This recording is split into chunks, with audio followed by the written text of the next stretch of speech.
स्वागत है साथियों, आप सभी का GK24 के ऑफिशियल यूट्यूब चैनल पर। दोस्तों आज की इस वीडियो में हम बात करेंगे, रिसेंटली आरबीआई ने 100 टन ऑफ गोल्ड जो है यूके से वापस मंगा लिया है। तो देखो मैं आपको पहले चीज़ें बता देता हूँ यहाँ पे हो क्या रहा है। तो ये है यूके की एक बैंक, ठीक है, और बैंक को इसको हम कहते हैं वॉल्ट। वॉल्ट मतलब अगर हिंदी में इसको मैं बोलूँ तो कहते हैं मेहराब। बेसिकली एक ऐसी जगह है जहाँ पे अलग अलग देश अपना गोल्ड रिजर्व करके रखते हैं, और भारत ने भी अपना गोल्ड यहाँ पे रिजर्व करके रखा था, जिसमें से कुछ पोर्शन यानी कि 100 टन ऑफ गोल्ड जो है हमने वापस से भारत में मंगा लिया है। अब जैसे ही मैंने ये चीज़ आपको बताई है ना, आपके दिमाग में कई सारे सवाल आ गए होंगे। पहला तो ये कि अगर हमारा गोल्ड था तो हमने यूके में क्यों रिजर्व रखा था, या फिर बाकी दूसरे देश जो है इसमें यहाँ पे यूके के पास क्यों गोल्ड रखते हैं, ठीक है, तो हम इसका जवाब जानेंगे।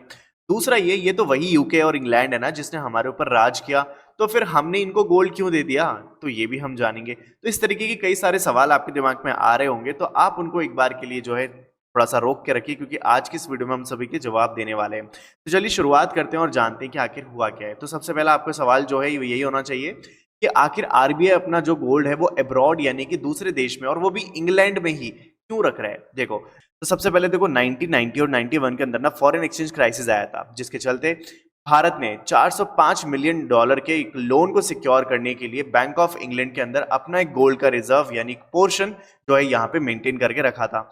लेकिन लोन जो है वो तो रीपे हो गया था 1991 के अंदर, यानी कि हमारी जो समस्या थी वो तो सॉल्व हो गई थी। लेकिन स्टिल आरबीआई ने यही चूज किया कि हम जो है अपना गोल्ड वो यूके में ही रखते हैं फॉर लॉजिस्टिक रीजंस। यानी कि अगर सपोज हम हमारा गोल्ड वहां पे रखते हैं तो हमारे लिए इजी होगा कि हम ट्रेड कर सकें।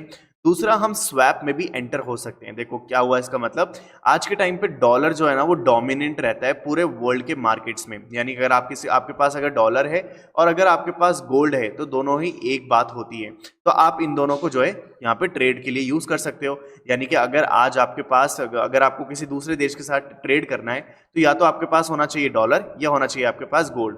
वो लोग रुपया नहीं जानते हैं, तो इसीलिए यहाँ पे डॉलर का बहुत ज्यादा डोमिनेंस है। लेकिन हम डॉलर पे कब तक डिपेंड करेंगे, तो इसलिए हमने क्या करा है, गोल्ड का भी जो है रिजर्व मेंटेन करके रखा है। और साथ ही यहाँ पे इंडिया क्या कर सकता है, यहाँ पे रिटर्न अर्न कर सकता है। अब देखो इसके साथ ही ना भारत ये भी कहता है, यानी आरबीआई ये भी कहता है कि हम अगर अपने गोल्ड को इंटरनेशनल मार्केट में रिजर्व करके रखते हैं तो हमारे लिए स्टोरेज में भी फैसिलिटीज होगी, क्योंकि कई बार हम दूसरे देशों से भी गोल्ड परचेज करते हैं, और अगर ऐसा हम करते हैं तो हमारे लिए बहुत ही इजीली हम दूसरे देश के अंदर इसको स्टोर करके रख सकते हैं। अब लेकिन वापस से हम क्यों मंगा रहे हैं फिर गोल्ड को, अगर इतना ही सारी चीजें हैं तो फिर हम क्यों चाहते हैं कि हमारा जो गोल्ड है वो इंग्लैंड से वापस आ जाए। देखो उसके कुछ रीजन ये हैं, लेकिन और भी इसके कई सारे रीजन है, तो वन बाय वन जानेंगे। तो storing gold internationally comes with risk. अब थोड़ा सा रिस्क जो है वो इसके साथ एसोसिएट होने लग गया है, पर्टिकुलरली क्योंकि आजकल देखो जियोपॉलिटिकल टेंशंस बहुत ज्यादा देखने को मिल रही है। जैसा कि आपने रिसेंटली देखा कि रशियन एसेट्स जो है वो वेस्टर्न नेशंस के द्वारा फ्रीज कर लिए गए, ठीक है। और यहाँ पे RBI recent move to repatriate gold from UK likely reflect these concerns. यानी कि इस तरीके की जो चीजें हो रही हैं हमारे जियोपॉलिटिकल टेंशंस के दौरान, उसी की वजह से आरबीआई की मतलब आरबीआई ने ये मूव लिया होगा। लेकिन इसके अलावा और दूसरे भी रीजन है, देखते हैं क्या है वो। तो अब एक चीज तो समझ गए होंगे कि जो गोल्ड हमने दूसरे देश के अंदर रिजर्व करके रखा था उसको हमने किसी के ऊपर गिरवी नहीं रखा था, यानी कि हमने किसी चीज की वजह से इसको नहीं रखा था, बल्कि हमने इसको फॉरेक्स रिजर्व के तौर पे जो है मेंटेन करके रखा था। अब आगे देखो कि यहाँ पे जैसे मैंने आपको बताया कि बहुत सारे देश जो है जब अपना गोल्ड दूसरे देश के अंदर रिजर्व करके रखते हैं तो उन्हें एक बहुत हेफ्टी अमाउंट ऑफ फीस देनी पड़ती है उसके स्टोरेज के लिए। और अब इंडिया जो है अपना गोल्ड अपने ही वॉल्ट में रखेगा। तो आपको क्या लगता है कि इंडिया के पास अभी गोल्ड है? क्या इंडिया भारत में अपना वॉल्ट के अंदर गोल्ड रखता है? तो उसका आंसर है यस। तो हमारा महाराष्ट्र में जो नागपुर है हम वहां पे जो है अपना गोल्ड रखते हैं, उसमें कोई दो राय नहीं है। लेकिन यहाँ पे अगर बात करें 1991 की, तो वहां पे ही इंडिया ने जो है ये सबसे बड़ा कदम लिया था, जब इंडिया ने अपना एक बहुत बड़ा अमाउंट ऑफ गोल्ड दूसरे देश के अंदर रिजर्व रखा था। तो ये काफी अच्छी बात नहीं है, क्योंकि क्या आपको अपने देश के ऊपर भरोसा नहीं है? तो बिल्कुल इससे तो यही बात जाहिर होती है ना। तो इसीलिए कहा जाता है कि 1990 और 91 का जो दौर था वो एक फेलियर की जैसे साबित होता था, और इसीलिए ये बहुत ज्यादा मीनिंगफुल है कि अब हमारे यहाँ पे 1991 के बाद 2024 में फिर से हमारा गोल्ड जो है हमारे देश के अंदर रखा जाएगा। अब लेकिन इसका सिग्निफिकेंस क्या है? मान लो चलो ठीक है, हमने गोल्ड जो है अपना इंग्लैंड से मंगा के हम हमारे खुद के वॉल्ट में भी रखेंगे, लेकिन इसकी फिर इंपॉर्टेंस क्या है, क्या हो जाएगा इससे? तो देखो सबसे पहले the huge shipment of gold reserve from England back to the country has many meanings. इसके कई सारे मतलब निकलते हैं।